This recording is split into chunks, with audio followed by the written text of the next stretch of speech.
Bhagwati PG online classes में आपका हार्दिक स्वागत है। आज हम बीएससी सेकेंड ईयर के अंतर्गत जो पायला चल रहा है उस पायला के अंतर्गत हमने पिछले वीडियो में हमने उसके अंतर्गत जो स्टडी की थी वो स्टडी की थी एक्सक्रीटरी सिस्टम के यानी उत्सर्जन तंत्र पढ़ा था। आज हम पायला के अंतर्गत क्या पढ़ेंगे, श्वसन तंत्र पढ़ेंगे। तो देखो प्रिय स्टूडेंट, तो ध्यान दे कि जो पायला है, पायला एक उभयचर प्राणी है जो यानी कि आपके पास घोंगा है यानी कि पायला है।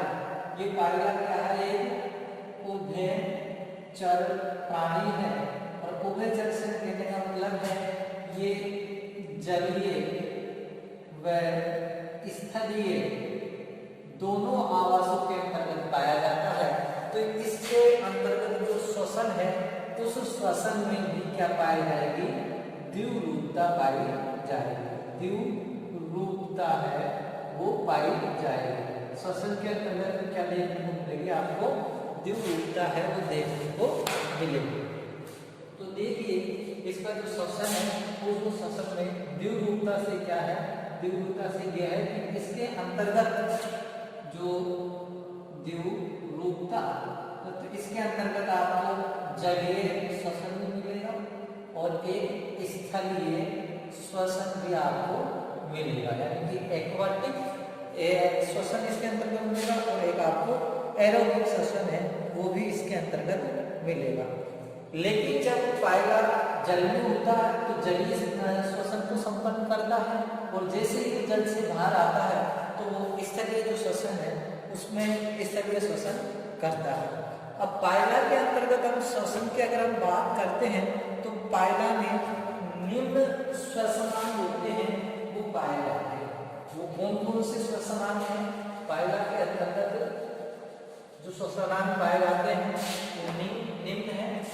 तो पायला में निम्न श्वसनांग पाए जाते हैं। पायले के अंतर्गत है निम्न जो श्वसनांग होते हैं वो पाए जाते हैं। श्वसनांग होते हैं, फर्स्ट इसके अंतर्गत जो श्वसनांग पाया जाएगा वो पाया जाएगा आपके पास टेनिडिया, या इसको आप बोल सकते हैं गिल। दूसरा इसके अंतर्गत जो श्वसनांग के रूप में पाए जाने वाले जो स्ट्रक्चर है वो है पल्मोनरी से, मोनरी से यानी कि फुफ्फुसीय कोश। और तीसरी जो इसके अंतर्गत संरचना पाई जाती है वो पाई जाती है म्यूकल लॉब। ये पालिया होती है जिनके द्वारा भी श्वसन होता है। तो सबसे पहले हम श्वसनांग के अंतर्गत गिल की बात कर लेते हैं। पायला में जो गिल होते हैं वो एक कॉम्ब लाइक यानी कि एक जो कंघी होती है उस कंघी के क्या होते हैं बेटा, समान होते हैं, यानी कि कॉम्ब लाइक होते हैं। साथ ही ये जो गिल होते हैं ये गिल एक्सिस के द्वारा, जैसे टिनिडियल एक्सिस यानी कि ये जो संरचना दिखाई दे रही है इसको गिल एक्सिस के नाम से जाने जाते हैं। इनसे ये क्या हुए होते हैं, लगे हुए होते हैं। और गिल की जो स्थिति क्या होती है, प्रारंभ और अंतिम के जो गिल होते हैं वो कैसे होते हैं, छोटे होते हैं। लेकिन जो मध्य होता है उस मध्य के अंतर्गत जो गिल होते हैं वो क्या होते हैं, बड़े होते हैं। साथ ही ये जो गिल होते हैं ये वेंट्रल कैविटी के राइट साइड में वेंट्रल से लगे हुए होते हैं, यानी कि वहां पर ये पाए जाते हैं। यानी कि जो इसकी वेंट्रल कैविटी है उस वेंट्रल कैविटी का जो राइट साइड होता है ये, तो यहाँ पर ये जो गिल है कॉम्ब लाइन में लगे हुए होते हैं। साथ ही अगर हम गिल के अंतर्गत बात करते हैं तो गिल अक्सर अनेक प्रबंधनुमा संरचनाएं निकलती है। इन प्रबंधनुमा संरचनाओं को लेमिना के नाम से जाना जाता है। लेमिना को पटलिकाएं भी कहा जाता है। अब ये क्या है लेमिना, ये क्या है संवहनी टाइप की होती है, वेस्कुलर टाइप की होती है, और इनके अंतर्गत जो है ब्लड का प्रवाह रहता है, और ये बाहरी जो इनकी सतह होती है वो जल से अटे रहती है, अंदर जल बहता रहता है। और इसके अंतर्गत जैसे ही वेस्कुलर टाइप की होती है, यहाँ पर अंदर ब्लड, बाहर जल, तो जल में ऑक्सीजन की मात्रा जैसे ही अधिक होती है तो ऑक्सीजन इस लेमिना से अंदर ब्लड में प्रवेश कर जाती है, और ब्लड में जैसे ही CO2 की जो मात्रा है वो अधिक होती है तो वो कहाँ आ जाती है, वो जल में आ जाती है। तो इस प्रकार से इनके अंतर्गत जो ब्लड है उस ब्लड का क्या करता रहता है, शुद्धिकरण है वो होता रहता है। साथ ही अगर हम बात करते हैं तो जो टेनिडियल अक्ष है उसके अंतर्गत दो प्रकार की रक्त वाहिनियां हैं इससे निकलती है। एक तो होती है ये इस प्रकार से आपको बताया है, ये इसका LS इस प्रकार से आपको बताया हुआ।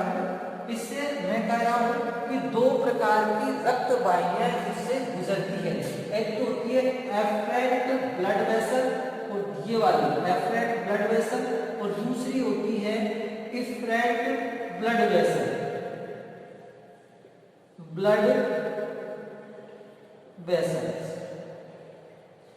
अब ये जो वाहिनियां होती है रक्त वाहिनियां इफरेंट और एफरेंट, तो आपको मैंने बताया था पिछले वीडियो में जिस एक्सटेंट थे, इफरेंट होते हैं इसको अविवाही, और इसको क्या कहा जाता है, अपवाही। अब इनसे रक्त क्या होगा, प्रवाह होगा अविवाही, और अविवाही से जो रक्त होगा वो इसके अंतर्गत ये जो लेमिना है इस लेमिना में क्या करता है, प्रवेश करता है। और ये जो इनकी कोमलाइन स्ट्रक्चर होती है, यहाँ पर ब्लड या वाहिनियों का जाल होता है जिससे क्या होता है, ब्लड का शुद्धिकरण होता है। यानी कि इफरेंट से होकर कौन सा रुधिर आएगा, अशुद्ध रुधिर है इसके अंदर प्रवेश करता है, और इफरेंट से होके शुद्ध रुधिर है वो कहाँ जाता है, हृदय में चला जाता है। तो इस प्रकार से इफरेंट और इफरेंट इसके अंतर्गत भी ब्लड वेसल्स है वो पाई जाती है।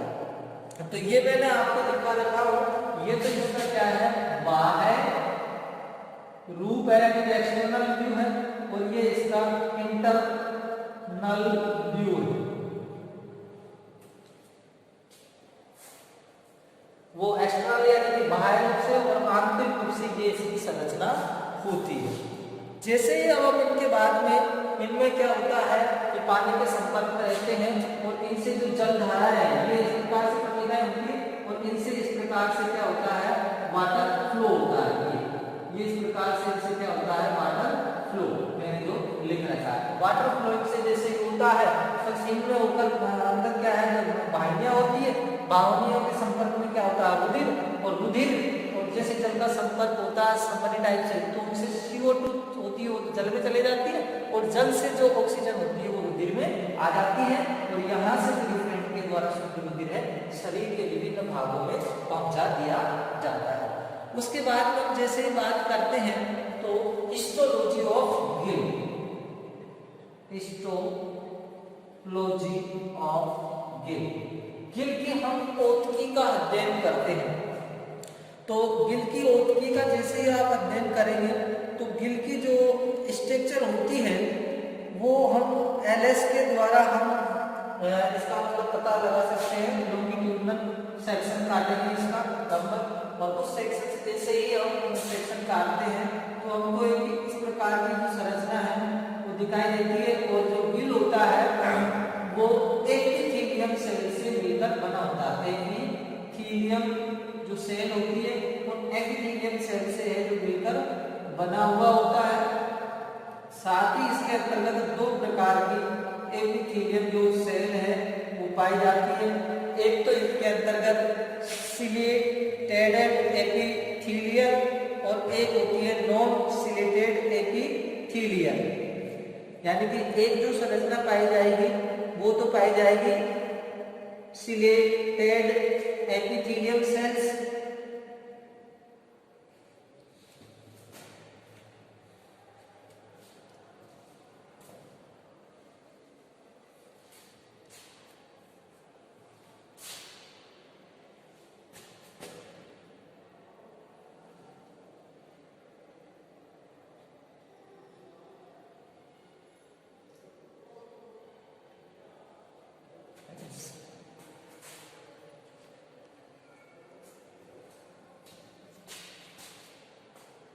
सिलेटेड एपिथेलियल सेल और एक होती है chelated epithelial cell.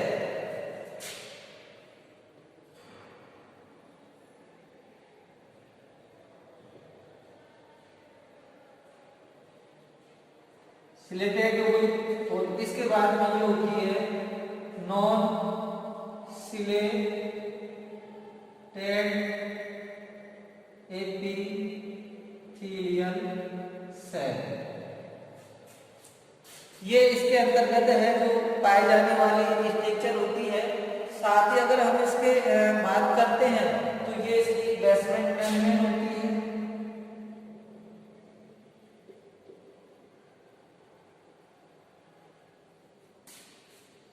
Basement membrane के आगे जो होती है टीनिडियल अक्ष होता है इसका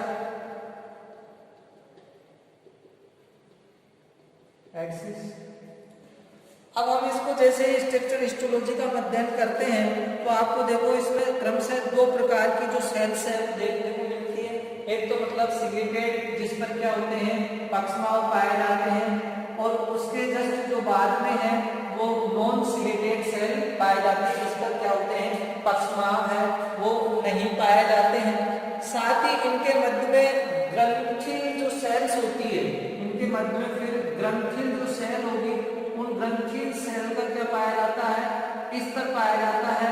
और ये जो ग्रंथिल सेल होती है ये क्या करती है जो ये लेमिला होती है इन लेमिला की जो सतह होती है उन सतह को क्या बनाती है ये चिकना एवं नम बनाए रखती है। और जैसे ही चिकना एवं नम बनाए रखती है तो इनसे श्लेष्मिक पदार्थ होते हैं उनका क्या होता है निस्रावन होता है जिससे इसकी सतह होती है नम एवं चिकनी बनी हुई होती है। इसका जो आधार भाग है वो बेसमेंट मेम्ब्रेन से लगा हुआ होता है जो गिल को बेसमेंट मेम्ब्रेन पाई जाती है जिससे क्या होता है गिल लगा हुआ होता है। साथ ही जो बेसमेंट मेम्ब्रेन के पीछे टीनिडियल अक्ष होता है ये पाया जाता है तो ये टीनिडियल अक्ष होता है ये मेन टंग से लगा हुआ होता है। अब हम ये जो आपको स्ट्रक्चर बताई थी ये हमने आपको जलीय रेस्पिरेटर यानी कि इसकी केवल जलीय श्वसन है उस श्वसन की संरचना के अंतर्गत जो गिल है गिल की संरचना बताई थी। अब हम इसके अंतर्गत दो प्रकार का जो आपको मैंने श्वसन बताया था एक तो इसके अंतर्गत जलीय श्वसन पाया जाएगा जलीय श्वसन और एक इसके अंतर्गत पाया जाएगा वायवीय श्वसन वायवीय श्वसन। एक तो इसके अंतर्गत जलीय श्वसन और एक इसके अंतर्गत कौन सा पाया जाता है वायवीय श्वसन। अब हम सबसे पहले जलीय श्वसन की बात करते हैं तो जलीय श्वसन के अंतर्गत आगे वाला जो स्ट्रक्चर है वो आया आपके पास टीनिडियल या गिल जिसकी हम संरचना को है पढ़ चुके हैं।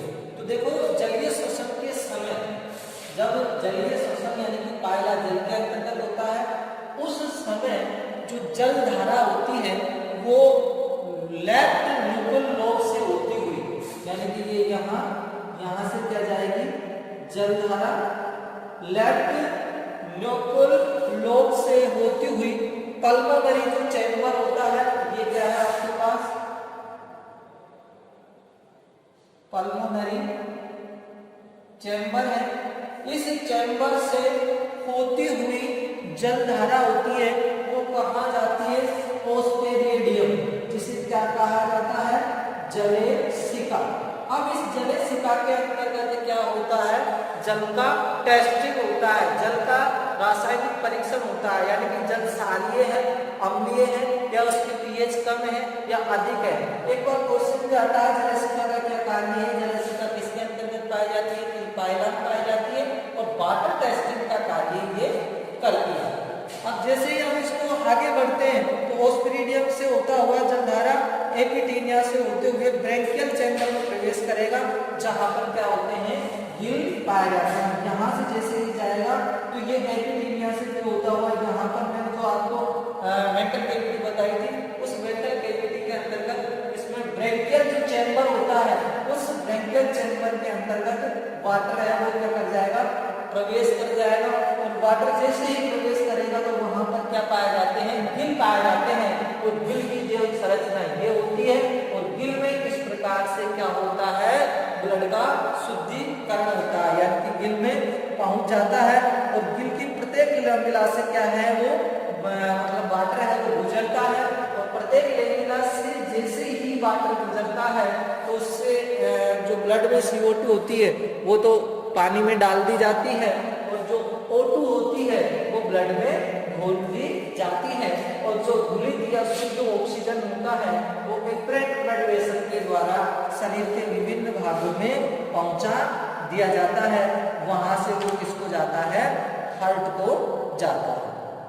अब इसके बाद में आपको पढ़ना है वायवीय श्वसन।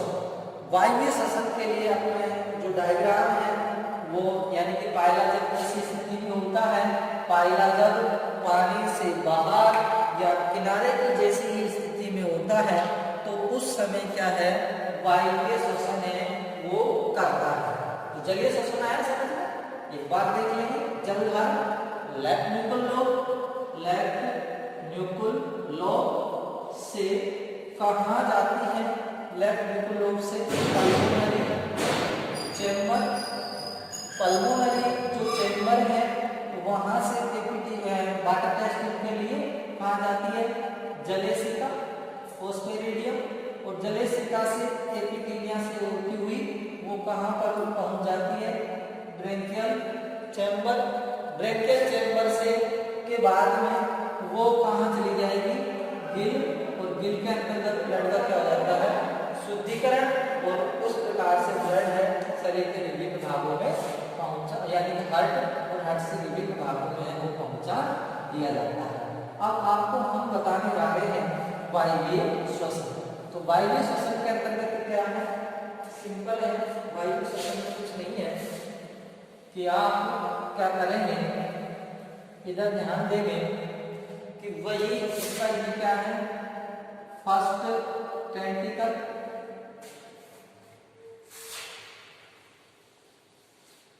गीला हो रहा है वो, सॉरी, ये फर्स्ट टेंटिकल, ये सेकेंड, और ये इसकी आइज, और यहां से ये इसका क्या है, साइफन है, जिसके द्वारा मतलब ये उसको वायु उसको अंदर लेता है, साइफन। अब जैसे ही ये अंदर लेगा तो यहाँ आपके क्या पाया जाता है, ओपनिंग ऑफ पल्मोनरी सेक। यहाँ पर एक छिद्र पाया जाता है जिसका नाम है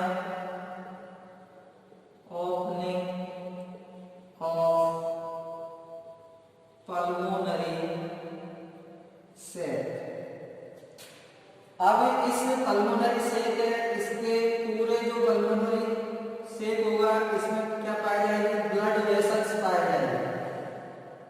इसमें पाई जाती है ब्लड वेसल्स, और यहाँ पर आपको आलिंद और मिले, यानी कि जो हृदय होता है वो हृदय है, उसके ओरिकल यानी कि आलिंद भाग, और एक क्या होता है वेंट्रिकल, ओरिकल वेंट्रिकल, यानी कि ये है आलिंद और ये क्या है नील। अब इसमें साइफोन होता है, साइफोन के द्वारा जो वायु होती है, पायला मतलब जब होगा यानी कि या तो किनारे पर होगा, ये क्या होगा वो धरातल पर होगा। जब वायु है इसमें प्रवेश करेगी, यहाँ पर ब्लड वेसल्स का जाल होता है, और जैसे जाल होता है इसमें जो CO2 की मात्रा अगर अधिक होती है तो वो निकलने वाली जो वायु उसमें चली जाती है, O2 इसके अंतर्गत चली जाती है। अब यहाँ से इससे अटैच रहते हैं ओरिकल और यानी कि हृदय है, हृदय के आलिंद और मिले तो शुद्ध रुधिर है वो कहाँ चले जाएगा आपके पास, इसमें ओरिकल के अंतर्गत, और ओरिकल से फिर वो कहाँ आ जाता है वेंट्रिकल के अंतर्गत। तो मेंटल कैविटी के जो पल्मोनरी चैम्बर में एक बड़ा थैलेनुमा संरचना पाई जाती है, उसे पल्मोनरी सेक के नाम से जाना जाता है, और ये क्या करता है, वायवीय श्वसन के लिए जिम्मेदार होता है। अब पल्मोनरी सेक के अंतर्गत रक्त वाहिनियों का जाल होता है और जैसे ही पायला एनिमल यानी कि जलीय आवास की सरफेस पर आता है तो उसमें साइफन से जल की सतह के ऊपर निकलकर वायु के संपर्क में आ जाता है। तो अब जैसे वायु के संपर्क में आ जाता है तो वायु शोषण करता है। अब इसके बाद में जो श्वसन है उस श्वसन के अंतर्गत आपका लास्ट जो टॉपिक है वो है क्रिया विधि। क्रिया विधि की हम जैसे ही बात करते हैं तो क्रिया विधि किस प्रकार से होती है, देखो ध्यान दें। वायु श्वसन के समय पायला में लेफ्ट निकुल लोब से जो वायु श्वसन होगा उसमें आपके पायला है वो लेफ्ट निकुल लोब की ओर निकलकर ट्यूब लाइक सरफेस का निर्माण करता है जिसे साइफन कहते हैं। वो वहां से लेफ्ट साइड से वो एक ट्यूब लाइक स्ट्रक्चर निकालता है। उस ट्यूब लाइक स्ट्रक्चर को क्या कहते हैं, साइफन के नाम से जाना जाता है। और वो साइफन जैसे ही वायु के संपर्क में आती है तो वायु पल्मोनरी चैम्बर में प्रवेश करेगी और पल्मोनरी चैम्बर में प्रवेश करने के बाद में वो पल्मोनरी जो सेक होता है उसमें जाती है और पल्मोनरी सेक के ओपनिंग के द्वारा वायु शुद्ध वायु पल्मोनरी सेक में प्रवेश करेगी और पल्मोनरी सेक में जाने वाली जो ब्लड वेसल्स होती हैं वो ब्लड को लाती है और उसी को साइफन के द्वारा जो CO2 होती है वो बाहर निष्कासित कर दी जाती है। एवं जो ऑक्सीजन होती है उस ऑक्सीजन को ब्लड में घोल दिया जाता है। इस समय एपिटीनिया मेंटल कैविटी की दीवार से चिपक जाता है ताकि पल्मोनरी सेक का आकार बढ़ जाए। यानी कि जब आपको यहाँ एपिटीनिया बताया ना उस समय में क्या होता है, एपिटीनिया मेंटल कैविटी होती है, उस मेंटल कैविटी की जो दीवार होती है उस दीवार के क्या हो जाता है, चिपक जाता है। तो जैसे वो चिपक जाएगा तो इसका जो पल्मोनरी जो सेक होता है इसका क्या होता है, क्षेत्रफल बढ़ जाता है और क्षेत्रफल बढ़ेगा तो अधिक क्या लेगा, ऑक्सीजन लेगा। अधिक ऑक्सीजन जैसे ही लेगा तो उसमें क्या है, श्वसन की जो क्रिया है वो क्या होगी, अधिक। तो इस प्रकार से इसको आपको मैकेनिज्म यानी कि क्रिया विधि में लिखना होगा। तो आपके आई मीन्स समझ में आया होगा कि जो पायला है वो क्या करता है, द्विरूपता दर्शाता है। किसके अंदर दर्शाता है, श्वसन के अंतर्गत दर्शाता है कि यानी कि वो जो श्वसन के अंतर्गत द्विरूपता दर्शाएगा उसमें जलीय एवं वायवीय दोनों ही प्रकार का वो जो श्वसन है वो करता है। जलीय श्वसन के अंतर्गत महत्वपूर्ण आने वाली है वो क्या है, गिल होती है और जो गिल की स्ट्रक्चर ये बॉम्बलाई, ये इसका आंतरिक और ये इसकी क्या है, हिस्टोलॉजी यानी कि ओत की क्या है। तो इसमें दो प्रकार की सेल मैंने बताया, सिलेटेड पक्षवादी सेल, नॉन सिलेटेड अपक्षवादी सेल। इन दोनों के मध्य में श्लेष्मा का स्तर पाया जाता है, ग्रंथि प्रकार का होता है, जिससे क्या होता है, श्लेष्मा का स्राव होता है। और ये जो श्लेष्मा का स्राव होता है, ये श्लेष्मा का स्राव इन गिल की जो सतह या सरफेस होती है इनको क्या करता है, चिकना बनाए रखने का कार्य करता है। तो ये पायला में क्या होता है, श्वसन होता है। तो क्रिया विधि मैंने आपको बताया कि अगर वायु श्वसन के समय है तो पायला आपकी जो लेफ्ट न्यूकल लोब होगी वहां से ट्यूब लाइक स्ट्रक्चर यानी कि संरचना बनाता है जिसे साइफोन के नाम से जाना जाता है। और ये जो साइफोन है ये वायु द्वारा पल्मोनरी चैम्बर में है प्रवेश करती है एंड ट्यूब के द्वारा वायु है वो कहाँ जाएगी, पल्मोनरी जो चैम्बर है इसके अंतर्गत प्रवेश करती है। यानी साइफन का जो संपर्क होता है वो किससे होता है, पल्मोनरी चैम्बर से होता है। पल्मोनरी जो चैम्बर होता है उससे इसका क्या होता है भाई, संपर्क होता है।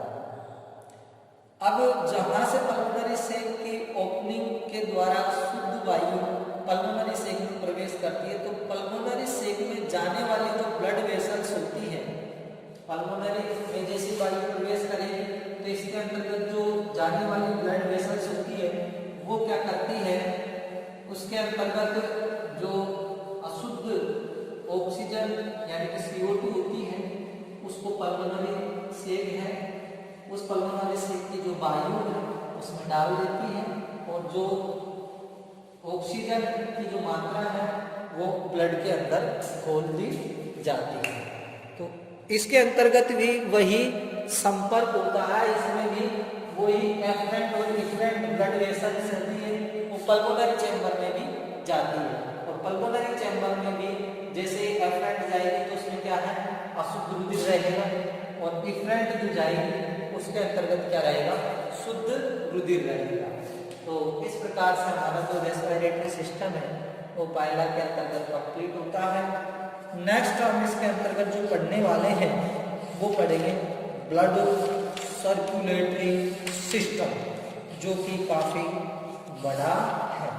उसके बाद मेल और फीमेल रिप्रोडक्टिव सिस्टम पढ़ेंगे और तब जाके हमारा जो ये क्या नाम से